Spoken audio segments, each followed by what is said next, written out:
The doors of the chapel had not even finished opening when Murbul Doomhammer smelled the fear in the room, thick as tallow smoke, and beneath it, thinner and sharper, the stink of a lie being dressed up as law. She stood at the altar rail in the borrowed finery Lord Ravensmore's household had forced upon her, a crimson-dyed leather bodice laced tight with dark cord over her broad shoulders, fitted close to her waist, with a single bronze pauldron strapped over one arm because she had refused flatly to remove every piece of armor as the seamstresses had wanted. Dark leggings and tall boots finished it, boots that had walked mountain passes and battle lines, not chapel stones. Her tusks caught the candlelight when she turned her head, and her green-gray skin gleamed with the sheen of nervous sweat she would never admit to feeling. Behind her, the crowded market square pressed close against the open chapel doors, townsfolk craning for a look at the orc bride, and above them all from the castle wall, the banners of House Ravensmore snapped in a wind that smelled of rain. Father Osric stood before her with the old treaty scroll trembling faintly in his hands, and beside him, Lord Aldrich Ravensmore waited in a doublet of black and gold, a thin smile fixed to his mouth like something nailed there. "Murbul Doomhammer," the priest said, his voice pitched to carry to the square, "by the pact sworn between your grandfather and this house 2 generations past, you stand before this town to answer freely before God and witness, whether you take Lord Aldrich Ravensmore as your husband and so renew the peace between your people and this valley." He swallowed. "Do you accept him?" The square went silent enough that Murbul could hear the mill wheel turning somewhere beyond the walls, that steady, patient groan of wood and water she had come to know better than her own heartbeat these past weeks. She did not look at Ravensmore. She looked past him through the open doors, out over the heads of the crowd, searching for a face that was not there yet, and something in her chest ached at its absence. "I will answer," she said, and her voice, low and rough as river stone, rolled out over the square, "in my own time." A murmur went through the crowd like wind through wheat. Ravensmore's smile did not move, but his eyes went hard and flat. "The treaty gives you until the next full moon," he said, quiet enough that only she and the priest could hear. "Do not mistake stubbornness for freedom, orc. You will answer as I wish, or your people answer for it in blood." "I have not lied to you," Murbul said, meeting his gaze without flinching, the way she had met the gazes of raiders and rivals and men twice his size. "I said I would answer. I did not say when, and I did not say what." She let the words sit there, sharp as a blade laid on a table between them. "Your grandfather's priest wrote it so on that scroll for a reason, my lord. My own time, my own will, not yours." The priest's throat worked as he looked between them, and behind Ravensmore's shoulder 2 guardsmen shifted their grip on their spears, uncertain whether this was the moment to act. It was Ravensmore himself who broke first, forcing his smile wider, sweeping a hand toward the crowd as though offering them all a jest. "Take her back to the castle," he said, gently. "She is still, after all, my bride." Murbul let them lead her out through the side door rather than through the crowd, because she did not trust herself, just then, not to do something that would start the war the whole valley was trying so hard to avoid. But as she passed the narrow gap between the chapel wall and the churchyard fence, she caught one glimpse through the iron pales of the crowd beyond. And there, at the very back, half hidden by a farmer's cart, stood a man with flour dust still pale in his dark hair, and a look on his face like something had been cut out of his chest and left bleeding in the square. John Chandler. She did not slow her steps.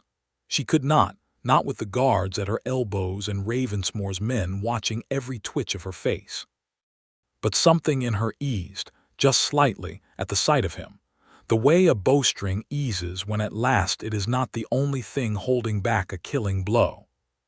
She had come to this valley 6 weeks before under guard, delivered like cargo down from the mountain passes where her mother's people held the high ground, brought to fulfill an oath sworn in her grandfather's blood before she had even been born.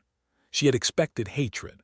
She had gotten it in plenty from half the town spat curses, slammed shutters, children pulled indoors at the sight of her tusks. She had expected fear. She had gotten that too, in the way grown men crossed the square to avoid her shadow. What she had not expected was the mill. It stood just inside the western wall, where the silver run cut through a sluice built 2 centuries back, its great wheel turning day and night to grind the valley's grain. And it was there, on her 3rd day in Thornwatch, that she had gone to escape the staring eyes of the market, only to find a man alone among the sacks and the dust, sleeves rolled to his elbows, singing quietly and badly to himself as he worked. He had not screamed. He had not run. He had looked up, seen an orc woman filling his doorway with the sun behind her like a crown, and after a long, startled moment, he had simply said, "You look like you could use somewhere quiet to sit. Mind the flour, it gets into everything." That had been John Chandler's entire greeting, and Murbul had turned it over in her mind every night since, the plainness of it, the lack of fear or flattery, as though she were simply a woman who had walked in out of the rain. She had gone back the next day, and the day after that.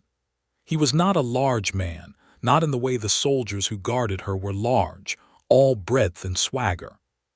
He was lean and work-worn, with careful hands and quiet eyes, a miller's forearms corded from hauling sacks that would have staggered lesser men, and a way of listening to her that made her feel, for the first time since she had crossed into this valley, that she was not merely a treaty made flesh.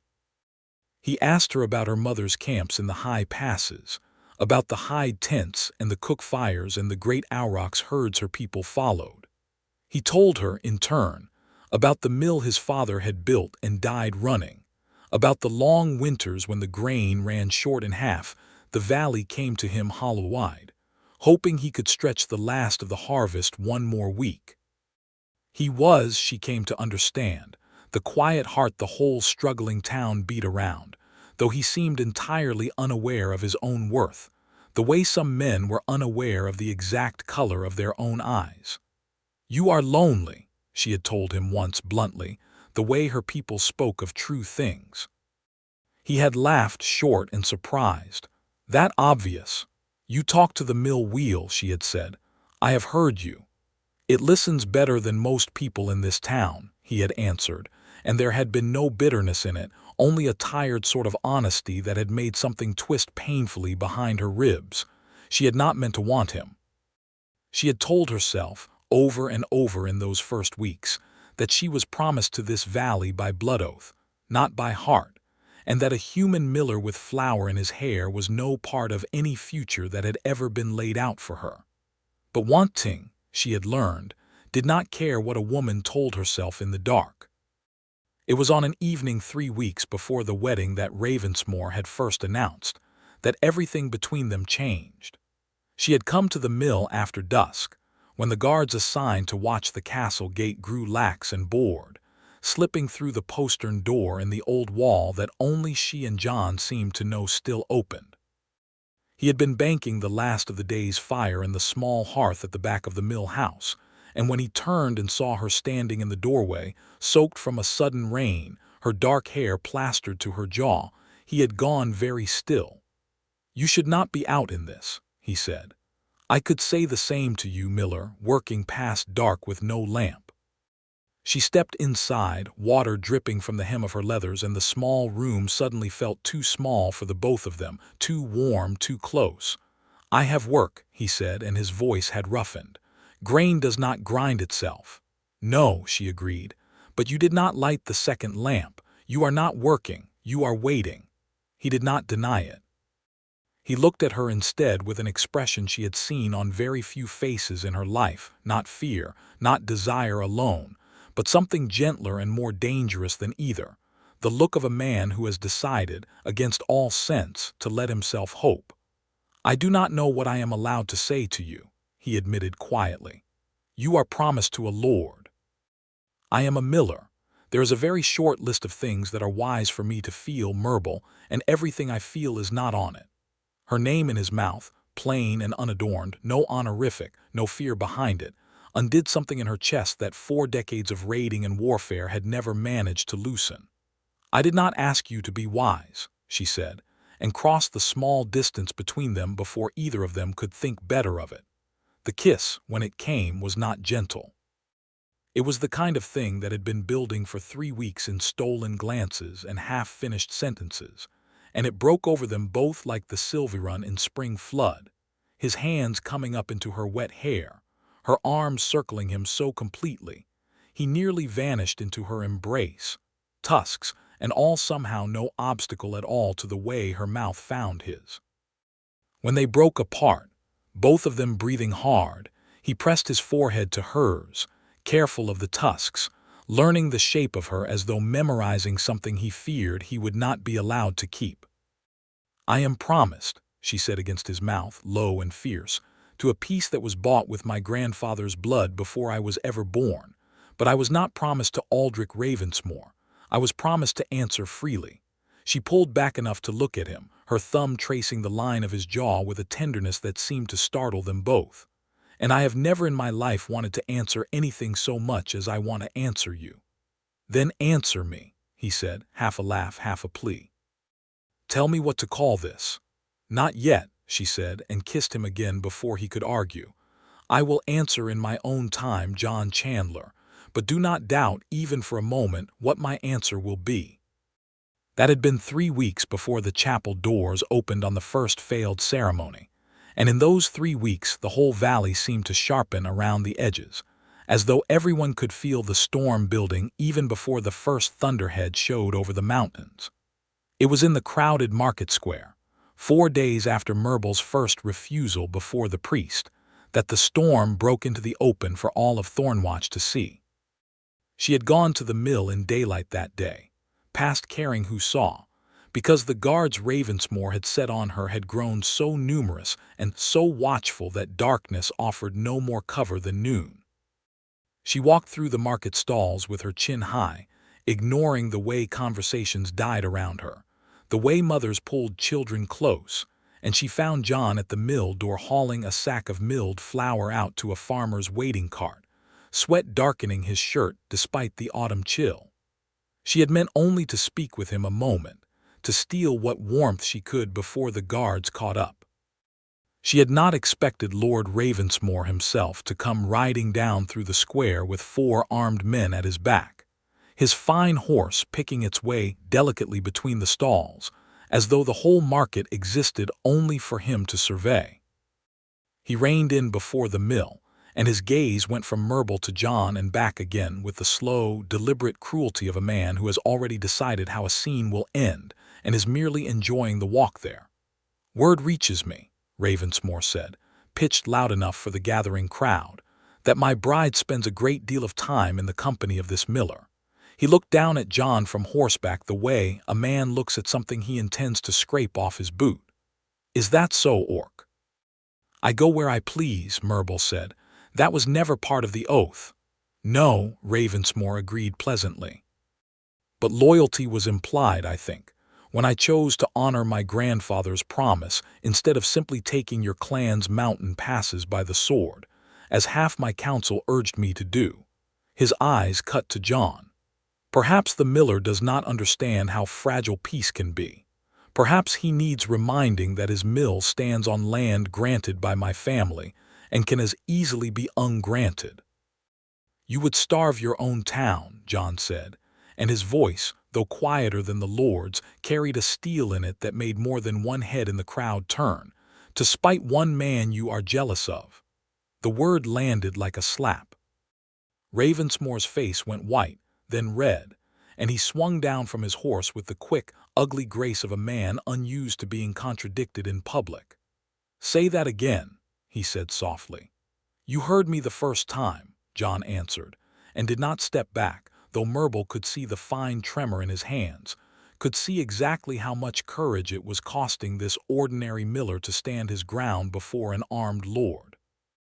Ravensmore's hand went to the hilt of the short sword at his belt, and that was the moment Murbul Doomhammer moved. She crossed the space between them in 2 strides and put herself bodily between John and the Lord's blade, her hand closing around Ravensmore's wrist with a grip that made him gasp aloud, bones grinding beneath her fingers. "Touch him," she said very quietly, in a voice that carried to every stall in the square, And no oath, no treaty, no priest's scroll will keep my mother's warriors from riding down out of those mountains to answer for it. You want peace bought with my hand in marriage, my lord. You will not have it bought with his blood as well." The square had gone utterly silent. Somewhere a chicken squawked and was hushed. Ravensmore stared up at her, sweat beading on his brow, his wrist held immobile in her grip, and something in his eyes flickered between fury and a fear he was trying very hard not to show his own men. "Release me," he managed. She did, shoving him back a half step for good measure, and he straightened his doublet with shaking hands, forcing his composure back into place like a man pulling on an ill-fitting coat.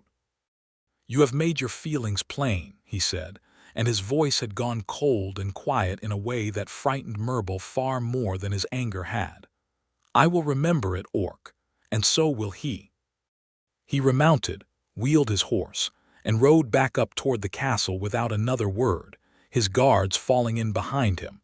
But as he went, Murbul saw him glance back once at John Chandler with an expression of pure, calculating malice, and she knew, with the certainty of a woman who had survived a lifetime of border skirmishes, that Ravensmore had just decided what his next move would be.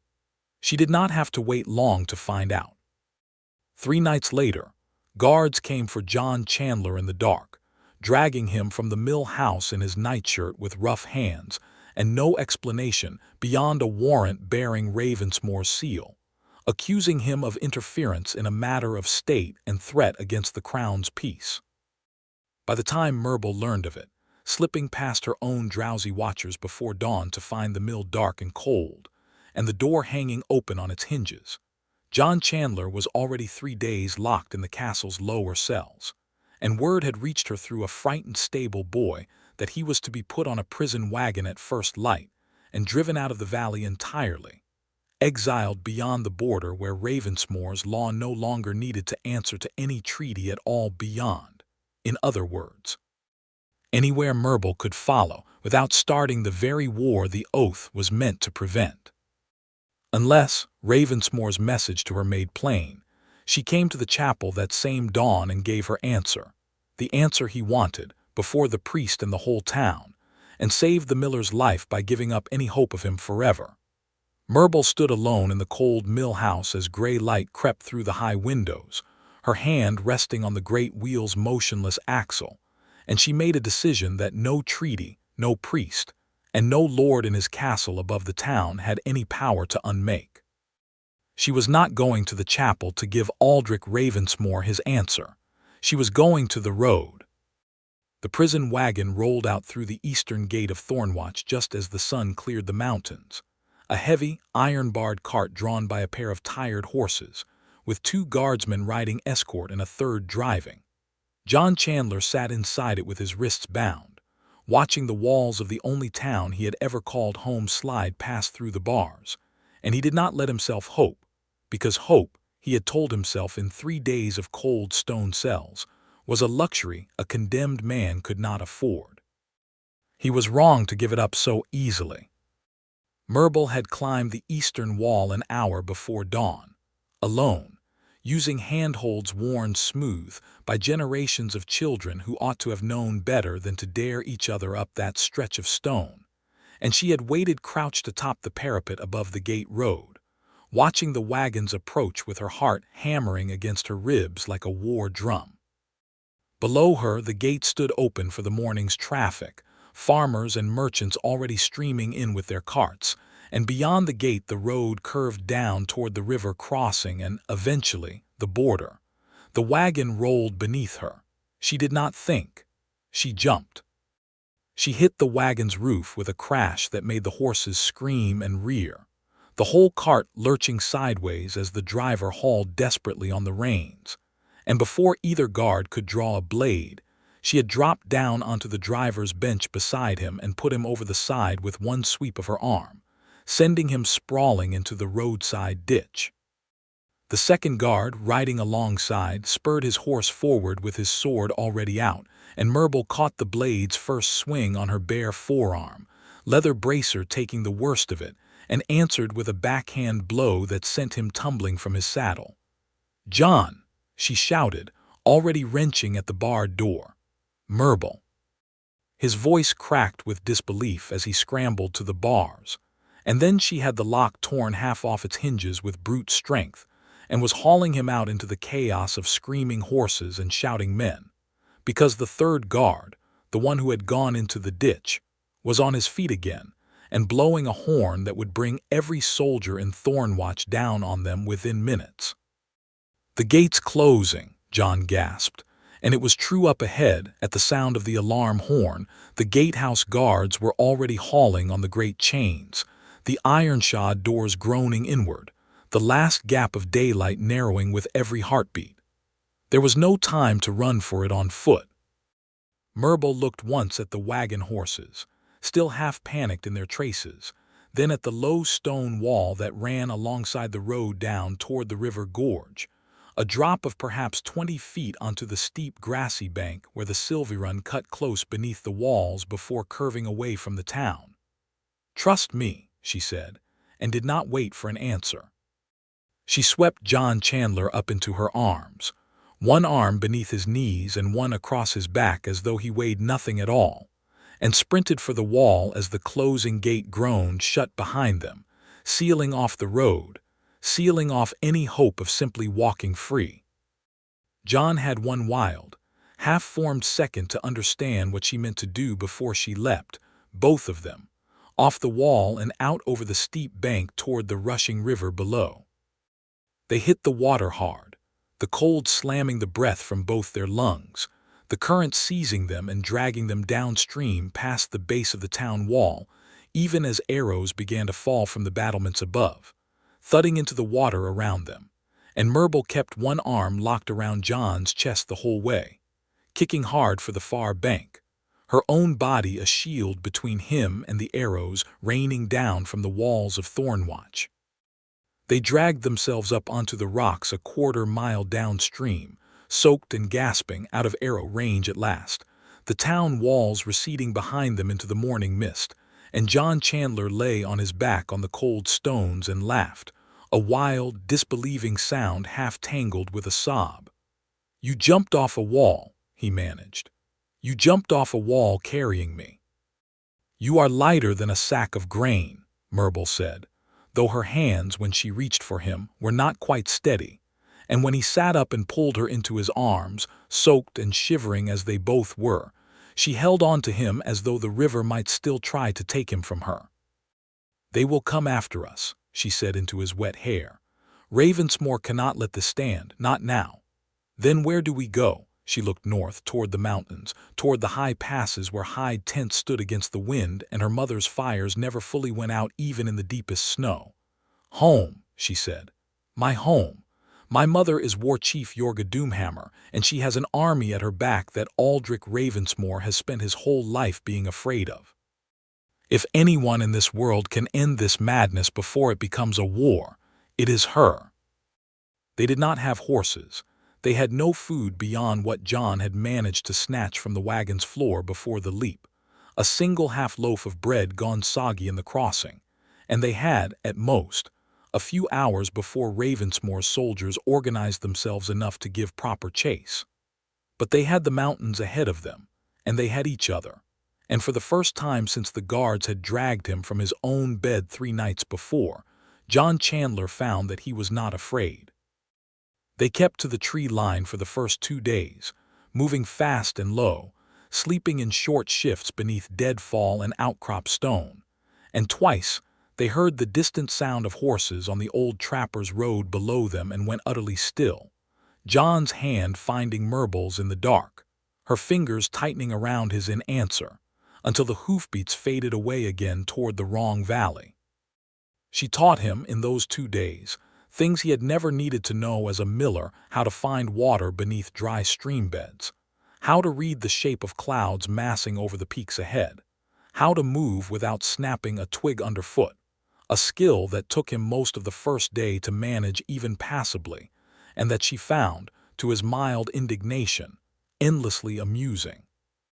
"You walk like a man carrying 2 sacks of flour on each shoulder," she told him on the second evening, crouched beside their small, carefully hooded fire. I have never needed to walk quietly in my life, he said. The mill wheel is louder than anything I could ever do with my own feet. That will change, she said, once you are among my people. Silence keeps a hunter fed in the high passes. Is that what I am now, a hunter?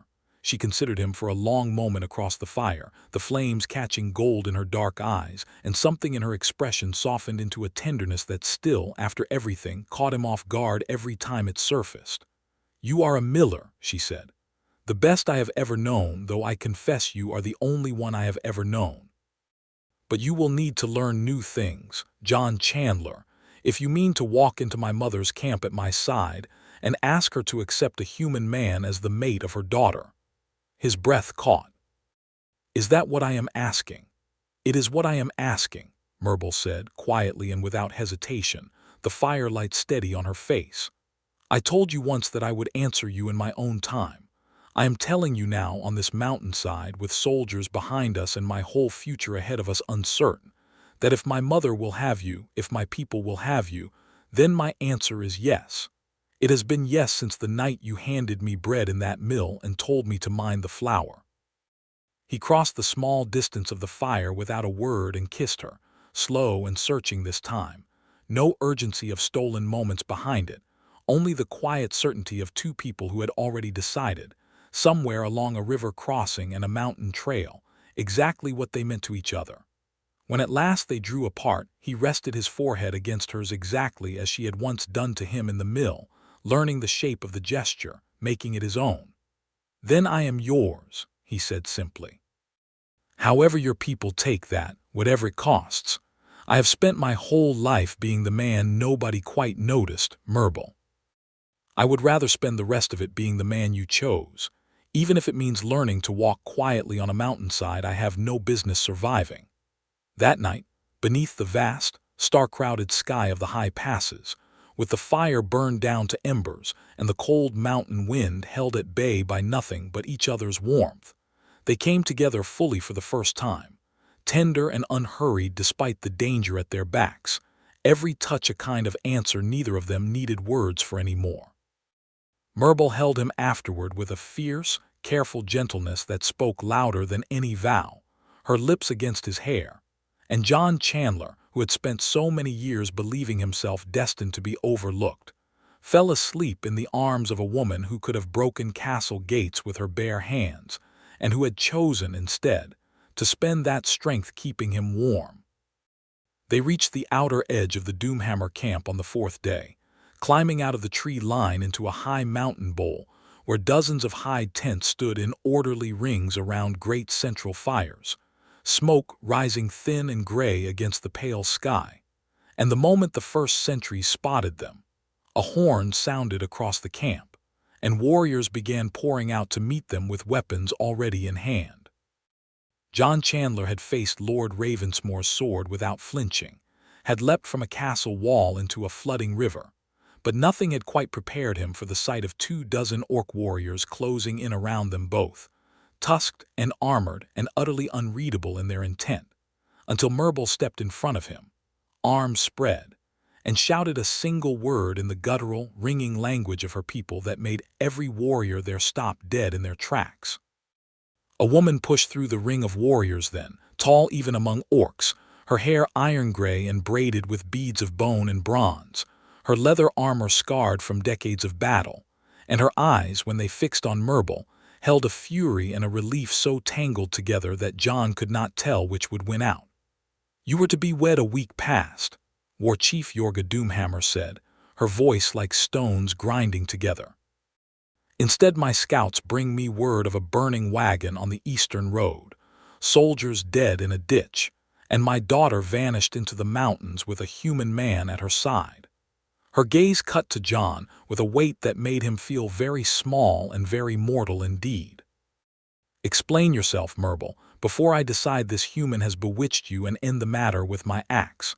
No one bewitched me, mother, Murbul said, and she did not step aside from where she stood, still half-shielding John with her own body. Lord Ravensmore twisted grandfather's oath to serve his own greed, and when I would not bow to it, he took John prisoner to force my hand. I broke him free instead. I would do it again. You broke the peace, Yorga said flatly. You understand what that means. My warriors have waited a generation for an excuse to ride down into that valley and take back everything the old wars cost us.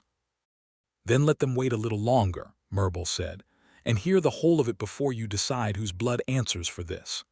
The war chief studied her daughter for a long, silent moment, and then, to John's astonishment, she laughed, short and sharp, and shook her head as though recognizing something old and stubborn in Murbul's stance. You have your grandfather's temper, she said. Come, both of you. I would rather hear this over a fire than shout it across half my camp for every warrior to weigh in on. They sat inside the war chief's own tent that evening, a fire crackling in the central pit, hides thick beneath them against the mountain cold, while Murbul told the whole story from the first ceremony to the leap from the wall into the river. And John found himself, more than once, the subject of Yorga Doomhammer's long, assessing stares, as though she were trying to see straight through to whatever quality in him had made her formidable daughter risk war itself to keep him. A miller, Yorga said at last, when the tale was told. Of all the men in that valley, Aldrich Ravensmore's own soldiers among them, my daughter falls for the man who grinds their grain. He grinds it well, Murbul said with the ghost of a smile, and he did not run when he saw me standing in his doorway. That is more than I can say for most of the men in that town, lord or common. That is not nothing, Yorga admitted, and turned her gaze fully on John for the first time. Tell me, Miller, do you understand what it means to bind yourself to a daughter of Doomhammer? There will be no soft bed in a castle for you. No easy years grinding another man's grain while she sits idle beside you. Our people do not live gently, and my daughter least of all. I have never lived gently either, Chief Yorga, John said, and though his voice shook faintly, it did not waver. My father died with flour dust still in his lungs, working that mill until the day it killed him, and I have spent every year since holding up a wheel that half a village depends on with nothing but my own 2 hands and whatever coin the harvest allows. I am not a soldier and I will never pretend to be one. But I know what it is to carry weight that matters, and I would carry any weight your daughter asked of me gladly, for the rest of my life. Silence held in the tent for a long moment, broken only by the crackle of the fire, and then Yorga Doomhammer nodded once, slow and final. Then we do not ride to burn that valley, she said. We ride to end this properly, before every witness that oath demands, so that no Ravensmore after this one can ever twist it again. Her eyes glittered in the firelight. And my daughter will give her answer at last, exactly where it should have been given from the start. They did not march on Thornwatch as an army. Yorga Doomhammer was too old a warrior, and too weary of unnecessary wars, to throw her people against stone walls when a smaller, sharper blade would serve better.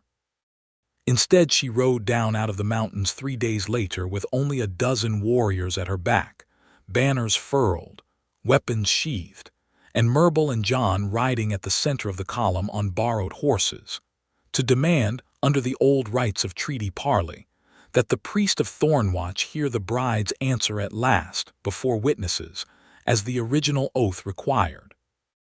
Word of their approach reached the town long before they did, and by the time the small column crested the last ridge above the valley, the road below was already lined with townsfolk, drawn from their homes and stalls by rumor and disbelief, straining for a look at the Orc war party riding down toward their walls in broad daylight. Lord Ravensmore met them at the gate himself, flanked by every soldier he could muster, his face carefully composed into a mask of wounded dignity, though John could see, even from a distance, the fear flickering underneath it. "You dare ride armed to my gate," Ravensmore called out, "after your daughter murdered my guards and freed a condemned criminal from lawful custody." "I dare," Yorga Doomhammer answered, her voice carrying easily across the distance, "because your soldiers drew first blood on my daughter's promised husband, in violation of the very treaty you claim to defend. We come under parley rights, Lord Ravensmore, to see the oath fulfilled properly at last, before priest and people both, exactly as your grandfather swore it. Deny us that, and I will have every soul in this valley know that House Ravensmore broke a sacred peace out of nothing but greed." The crowd's murmur at that was ugly and pointed, and John saw more than one townsperson's eyes narrow at their lord rather than at the orc party beyond the walls. Ravensmore saw it too, and his jaw tightened. "Fine," he bit out. "Let the priest hear her answer. Let all of Thornwatch see her choose sense over savagery, once and for all." He was so certain, John understood then, watching the calculation behind the Lord's eyes, that with the mountains between them and days of hard travel behind them, John Chandler must surely be dead, or lost, or too broken by the flight to ever stand at Murbul's side again. And that certainty was the one piece of ground Ravensmore had left to stand on. They walked into the town square an hour later, the crowd parting before the war chief's small column with a mixture of terror and fascination, and gathered once more before the chapel doors where, weeks before, Murbul had first told the priest she would answer in her own time. Father Osric stood waiting, pale and sweating despite the cool autumn air, the ancient treaty scroll unrolled in his trembling hands.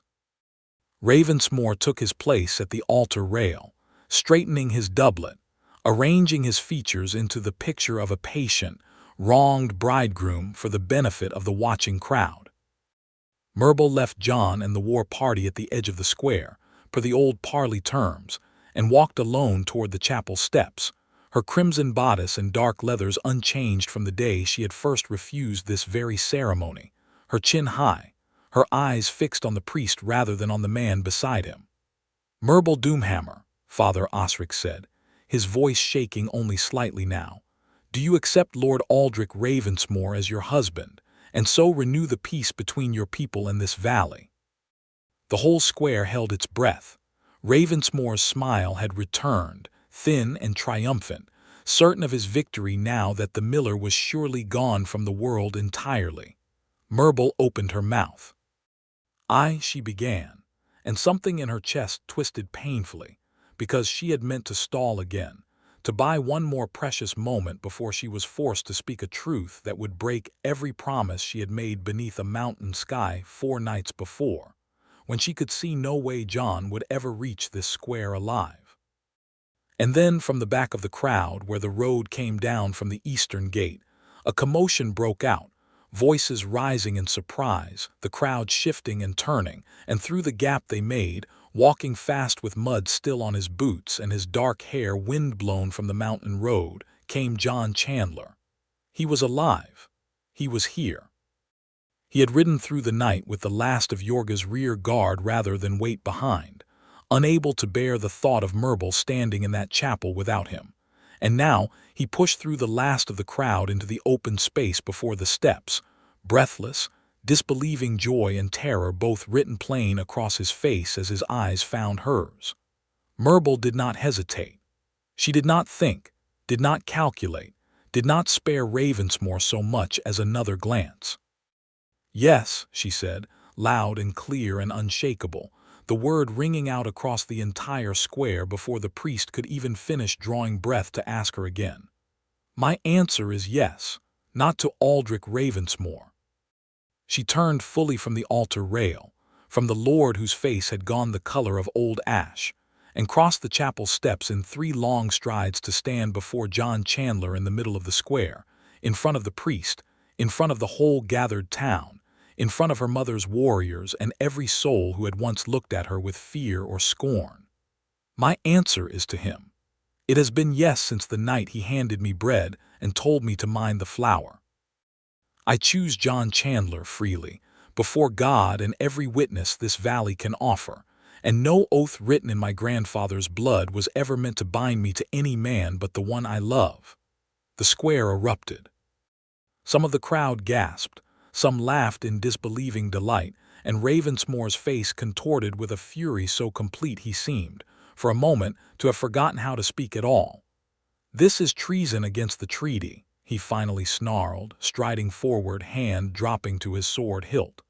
"The oath specifies—" "The oath," Father Osric interrupted, and his voice, though still shaking, had found sudden strength, as though the sight of Murbul's unhesitating answer had shamed some long-buried honesty back into him. Specifies only that the bride answer freely in her own time before witness. Those are the exact words your own grandfather had inscribed, my lord, and I have read them aloud at every ceremony since.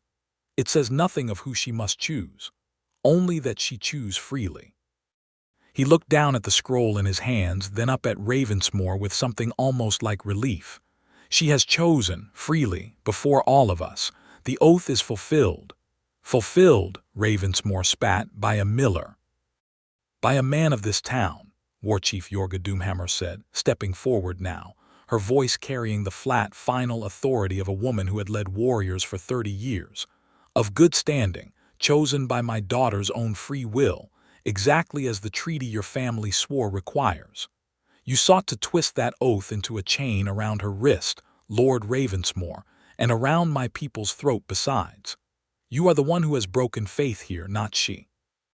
Ravensmore looked from the war chief to the priest to the crowd, and found, in every direction, not the support he had counted on but a valley's worth of townsfolk staring at him with expressions ranging from confusion to open contempt, the truth of his manipulation laid bare before them all. His hand fell away from his sword hilt. You would choose war over this. He tried, weakly, one last attempt at leverage. Your daughter's happiness against a generation of peace.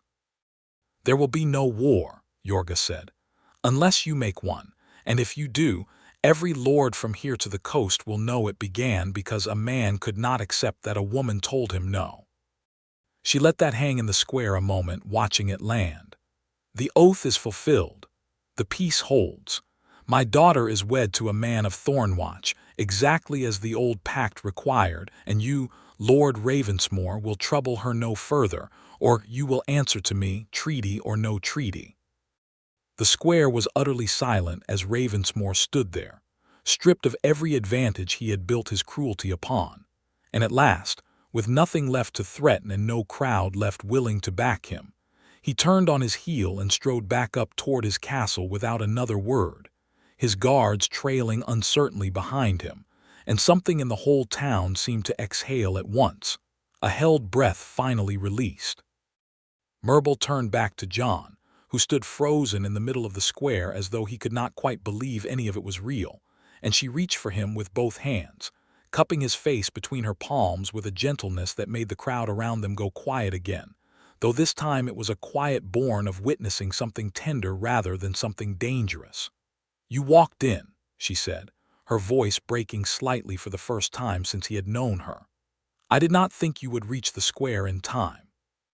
I stood on those steps ready to lie to that priest's face rather than give myself to that man. And then you walked in, and I did not have to lie about anything ever again. I told you once that I would rather be the man you chose, John said, his own voice thick, than the man nobody noticed. I was not about to let you choose without me standing right in front of you to hear it. She kissed him then in the middle of the crowded square, before the chapel and the priest and her mother's warriors and the whole watching town, and this time no one gasped in horror, no one turned away in fear. A few, in fact, began to applaud, hesitantly at first and then with real warmth, the sound spreading through the crowd like sunlight breaking through cloud. The days that followed passed in a strange, gentle blur for John Chandler.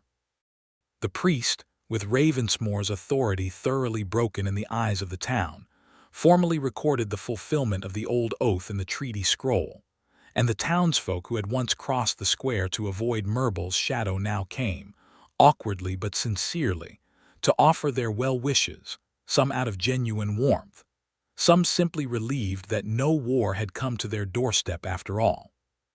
The mill stood as it always had, its wheel turning steady and constant through it all, and John found, to his quiet astonishment, that he did not need to choose between the life he had built there and the woman who had upended it entirely. But it was Murbul in the end who made clear what came next. My mother has offered you a place among our people, she told him one evening, a week after the confrontation in the square, as they stood together on the riverbank near the mill, the water running dark and swift in the fading light. Not as a captive, not as a curiosity. As my mate, chosen and claimed before my whole clan with all the honor that carries among my people. And the mill? John asked, though there was no real hesitation in the question, only a man making his peace with a life he had tended faithfully for years. The mill will still stand, she said. Your neighbor Widow Hale's boy has apprenticed under you 2 summers now, has he not? He can keep the wheel turning. This valley does not need you chained to that wheel forever, John Chandler. It needed you to keep it turning until it was time for something else. She reached for his hand, threading her fingers through his with a tenderness that still, even now, caught in his chest like a held breath. I want to show you the high passes properly. I want you to sit at my mother's fire not as a guest but as her daughter's mate. I want the whole world that raised me to know your name the way this valley finally does. He looked at her for a long moment, this woman who had leapt from a castle wall carrying him in her arms, who had stood between him and a lord's blade without a flicker of hesitation, who had answered a priest's question the instant he walked through a crowd to hear it, and he found that there was no part of him left that wanted to stay behind while she rode north without him. "Then take me," he said simply. "Show me your mountains, Murbul Doomhammer. I have spent my whole life keeping one wheel turning in one small corner of one small valley. I think it is past time I saw more of the world than that, as long as I see it beside you." She smiled then, wide and unguarded, tusks and all, and there was nothing in that smile of the wary warrior who had once stood stiff and silent before a chapel altar, only the open, fearless joy of a woman who had gotten, at last, exactly what she had chosen. On the morning they left Thornwatch, the whole square turned out to see them off, an unthinkable sight only weeks before.